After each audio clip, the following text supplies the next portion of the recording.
मुझे पूरी उम्मीद है कि आप बहुत अच्छे होंगे, लेकिन मैथमेटिक्स को लेकर टेंशन में होंगे। तो टेंशन मत लो, हम आपके साथ में हैं। और आज जो हम डिस्कस करने जा रहे हैं वो रेशो और प्रोपोर्शन का ही पार्ट है। उसके अंदर आज हम 2 टॉपिक्स को लेकर चलेंगे। कौन कौन सा? पहला टॉपिक है हमारा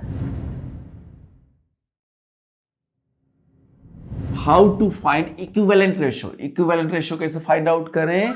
और second, comparison of ratio. 2 ratio given होगा, कौन सा ग्रेटर है कौन सा स्मॉलर है वो कैसे पता लगाएं वो पता करेंगे। ठीक है, इक्विवेलेंट रेशो। अब इक्विवेलेंट वर्ड क्या होता है, सुना है आप लोगों ने? इक्विवेलेंट रेशो, इसके बराबर। रेशो का एक स्टैंडर्ड फॉर्म भी होता है जो उससे और कम, मतलब इरिड्यूसिबल फॉर्म जिसको बोलते हैं, उससे और ज्यादा रिड्यूस नहीं कर सकते। ठीक है, इसको और छोटा करूं तो मैं डिवाइड कर सकता हूं किसी, जैसे सेम नंबर से डिवाइड कर देते हैं, 5 से डिवाइड करते हैं, क्या हो गया 3 और हो गया 2, तो 3/2। अब इसको और टुकड़े नहीं कर सकते, तो ये कहलाता है इरिड्यूसिबल फॉर्म। तो इक्विवेलेंट रेशो को फाइंड आउट करने के मेथड्स, हाउ मेनी मेथड्स, कितने मेथड है भाई? 2 मेथड में कौन कौन से? पहला मेथड है बाय मल्टीप्लाइंग या मल्टीप्लिकेशन सेम नंबर, और दूसरा बाय डिवाइडिंग या बाय डिवीजन। तो चलो जी, पहले चलेंगे हम by multiplication method. Multiplication method में क्या होगा वो चलिए देखते हैं। दोनों मेथड अच्छे से क्लियर कर लेते हैं। तो कोई रेशो दे रखा है, जैसे मुझे एक रेशो दिया 3:5। पहले कन्वर्ट करेंगे हम फ्रैक्शन के अंदर। फ्रैक्शन में फ्रैक्शन क्या होता है? P/Q के फॉर्म में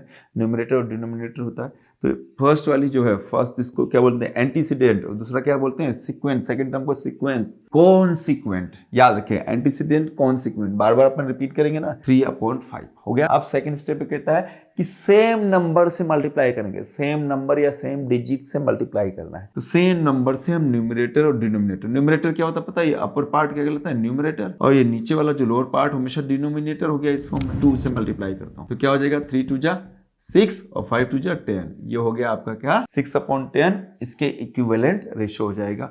अब रेशो के फॉर्म में लिखे तो 6:10 हो गया। चलो जी, एक और नंबर, जैसे इसको मैं 3 से मल्टीप्लाई कर देता हूँ, न्यूमरेटर डिनोमिनेटर को, क्या होगा? 3×3 = 9, 9/15। चलो जी, मैं 4 से मल्टीप्लाई कर देता हूँ दोनों को सेम नंबर से, तो 4×3 = 12 अपॉन 4×5 = 20। ये लो जी, तो मीन्स इक्विवेलेंट रेशो ऑफ 3:5, ये तो बन गया 9:15, ये बन गया हमारा 12:20। तो इक्विवेलेंट रेशो ऑफ 3:5 मैंने कितने निकाला? 1, 2 और 3। Equivalent ratio 3:5 is 3:10। दूसरा क्या हो गया? 9:15। तीसरा क्या हो गया? 12:20। अब इन सब को जब सोल्व करेंगे ना तो ये आखिरी में 3:5 बनेगा। तो ये हमारा किस मेथड से हमने निकाला? Bye multiplication method. ओके, अब चलेंगे डिवीजन मेथड के through, by division method. Division method में को जब कब यूज करेंगे? जब कोई बड़ी क्वांटिटी हो, किसी नंबर से डिवाइड हो जाए, पर डिवाइड सेम नंबर से होना चाहिए, जैसे हम कैंसिल आउट करते थे फ्रैक्शंस में। चलो अभी देखते हैं।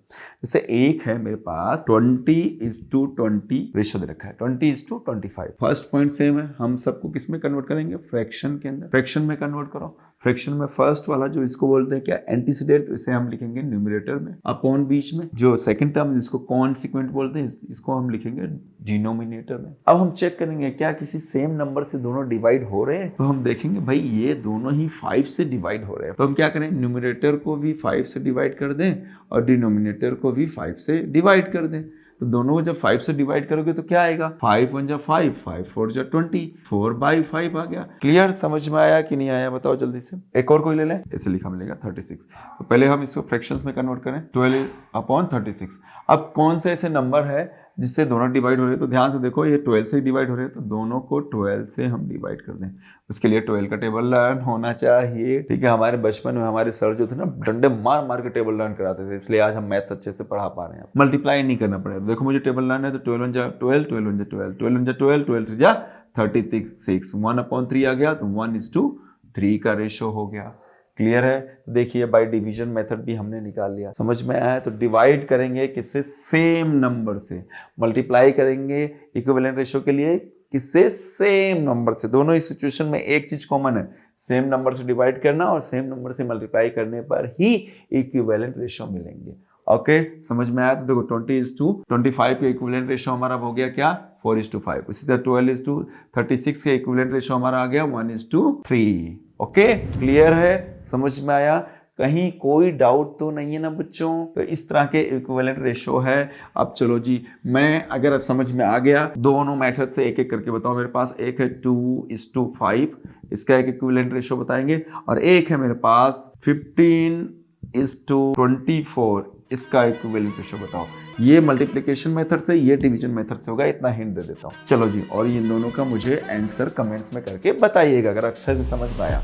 और कैसा लगा लेक्चर जरूर बताना बच्चों, पसंद आए तो भी, नहीं आए तो भी। अगर पसंद आए तो लाइक जरूर कर लेना, सब्सक्राइब जरूर कर लेना और अपने साथियों को भी शेयर करो। आप क्लास में है या इस तरह के टॉपिक्स में परेशान है, उनको सबको शेयर करते जाओ, बहुत काम के वीडियोस हैं। सो टाइम नहीं वेस्ट करूंगा, नेक्स्ट लेक्चर में वापस मिलते हैं, तब तक के लिए bye bye, take care, all the best.